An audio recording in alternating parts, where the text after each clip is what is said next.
If you're thinking about starting an interior design project, there is a lot to think about. So much so, it can be totally overwhelming and just shut you down in your tracks, but not anymore.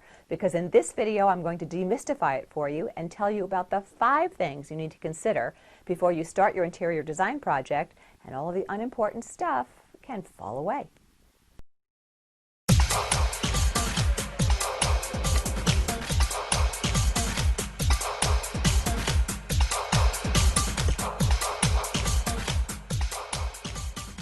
So let's do this. What do you need to consider before you even start designing? Well, if you do these 5 consideration points, I promise you will start to align your thinking, feel a lot more focused, and a lot more calm all through your project.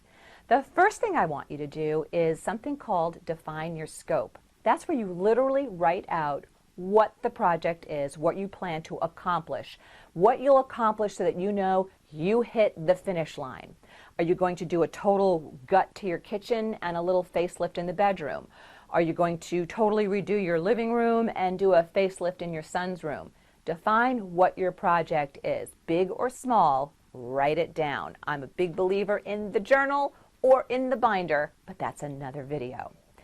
Once you've done that first step, defining your project, step number 2 is really going to make your life easier. You're going to determine your schedule. That's right. Step 2 is your timeline or schedule. To determine that, start at the end point. When do you really want this project to be completed? And then from there, look at a calendar and work backwards. How long do you think it will really take you to complete this project? And you need to be brutally honest. Do you work full-time, or are you working part-time? Are you raising a family? Are you retired? How many hours a day do you think you can really give this project? Or how many hours a week do you think you can give this project? Make it realistic so you make it doable. Start with your end date, work backwards, and plot each month what you think a realistic amount of time would be that you can actually devote to working on this project. That brings us to number 3. The third thing you're going to do is inventory. This is where you're going to make an actual line-by-line item list of everything you're reusing in your project.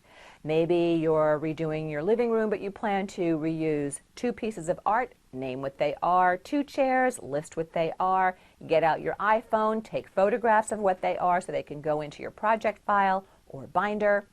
Inventory everything that you're going to be reusing in this project. List it, because that brings us to number 4, and number 4 is the budget.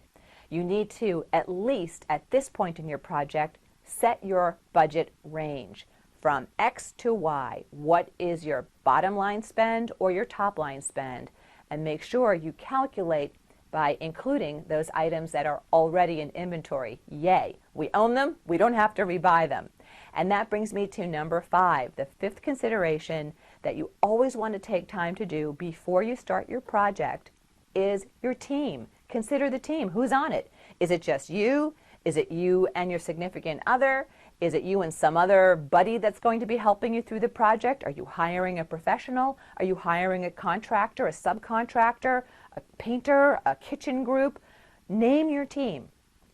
Get all of this defined on paper. It aligns your thinking. Define your scope, define your timeline, define your inventory, define your budget, and define your team. Do that, and you are going to be ready to head off to the races to a gorgeous design project.